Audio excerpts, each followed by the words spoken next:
Reka nkubwire kano kantu. Ese ujya ubibona ko iyo ushatse ikintu cyiza wowe utari mwiza utakibona, niyo ushatse ikintu kibi utari mubi nabwo ntukibona. Niyo mpamvu uzasanga umuntu mwiza gukora ikintu kibi kibabaje bimuvuna, kubera ko si uwo muntu. Ibyo ndabihuza n'iki? Ujya ubona ko ikintu utinya cyane aricyo gikunda kukubaho, ikintu utinya kubona gukora aricyo gikunda kukubaho. Kubera iki? Buri gihe isi ikuzanira ibintu neza bimeze nk'ibikurimo. Aka kantu ushobora kuba wari ukazi. Buri gihe ibintu bikubaho ubona bigenda bikubaho, buriya ni ibiba muri wowe, kubera ko isi yishushanyiriza umuntu uko wari. Uzasanga niba ukunda kubona abantu ko bakwanga, buri gihe isi guhuza n'abantu nyine babikwereka kandi bakakwanga.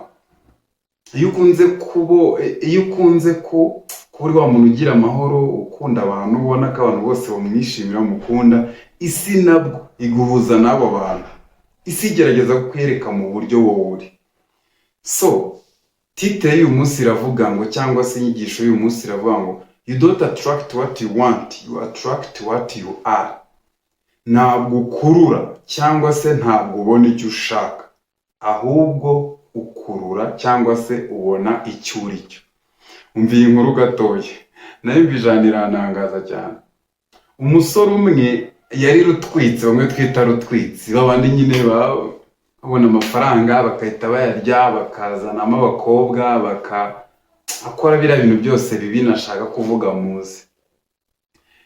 Ari rutwitsi. Noneho umunsi umwe aza kureba aravuga uti ubuzima ntabwo bwazarangira, ubuzima ntabwo ari bwiza, nta buryo nazabona umugore. Arangije aratega ava Nyagatare, aramanuka ajya Kicukiro hariya, ajya gusengera muri Zayoni.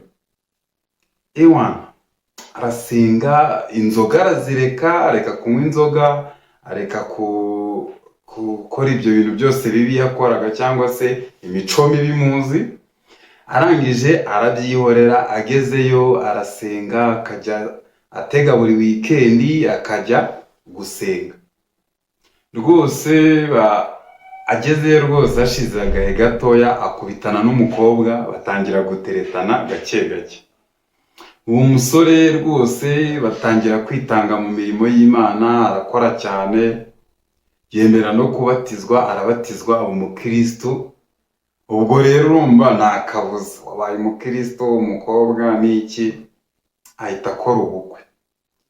Akoze ubukwe, bwari yategetse iwabo ko ubukwe 2:00 bagomba kuba barangije gutwikurura. 2:00 zigeze barangije gutwikurura, ubukwe burangiye, aravuga uti ahita ahamagara Kadogo we. Ti Kadogo ngwino hano, nari mpfuye amezi 8 nihanganye nanywa inzoga nta kintu nkora, nari mpfuye. Tugenda ku muhanda, unzanire Primus 2 nziza zishyushye, manze nice iki cyaka nari maranye igihe, kuko yari amaze igihe asenga. Ibyo bintu yarabiretse cyangwa se arabiretse kugira ngo nyine abe mu buzima bumwe n'ubw'abandi ashaka barimo. Sasa batumije Kadogo tugenda ne Primus 2. Umugore aramubwira ati sheri, burya unywa inzoga? Tinazinywa, nari maze amezi 8 kugira ngo mubone ntanywa inzoga. Uwo musore agiye, umugore nawe itamugaru uti Kadogo ngwino hano, izo deso usigaranye nanjye witunzaniramo amatabi, witunzaniramo itabi ninywere. Tiye umugabo uti unywa itabi? Uti none, nanjye nari maze igihe nanywa itabi nshaka umugabo. Birangira bakubitanye mu rugo bose gutyo. Umugabo yarazi ngo atwaye umugore mwiza, yagiye mu rusengero kugira ngo akore umugore mwiza, umukobwa nawe yagiye mu rusengero ngo akore umugabo mwiza, bose birangira bongeye bihuje atari beza. Kubera iki? Ntabwo ukurura ikintu ushaka, ntabwo ubona icyo ushaka, ahubwo ubona icyo uri cyo. Niyo mpamvu umugabo umwe muri Bibiliya bita Nikodemu yegereye Yesu nijoro, aramubaza uti what must I do? Ni iki ngomba gukora kugira ngo nzaraga ubugingo buhoraho? Yesu mu byose yabishubije harimo ngo except man be, guhinduka. Yamubwiye ko utabanje ngo uhinduke unyure mu mazi ubatizwe ubyarwe bwa kabiri ntibikunda. Kubera iki? It is not what you do, it is who you become. Ntabwo ikibazo ari ikibyo ukora, ahubwo ikibazo ni icyo uwo ugomba kubaho. So rero abantu mushaka ikintu cyane, wihera kuri icyo kintu gishaka, hera kuri wowe. Iyo umaze guhinduka, you attract. Uhindutse ubwe akurura icyo bimeze kimwe. So uzasanga ushaka iki kintu akugira kize, buri gihe ugahora ubona iki kiri opposite.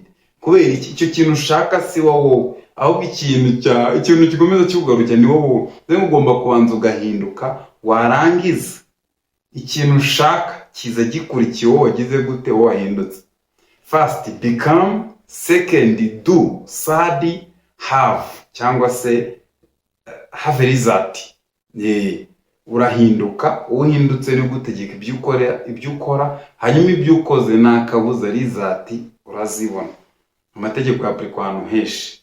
So andika muri comment niba koko ibintu ari ikintu kwema, andika muri comment guhinduka. Nzabikoraho birambuye. Kora subscribe kuri Famu hanyuma dukomezanye.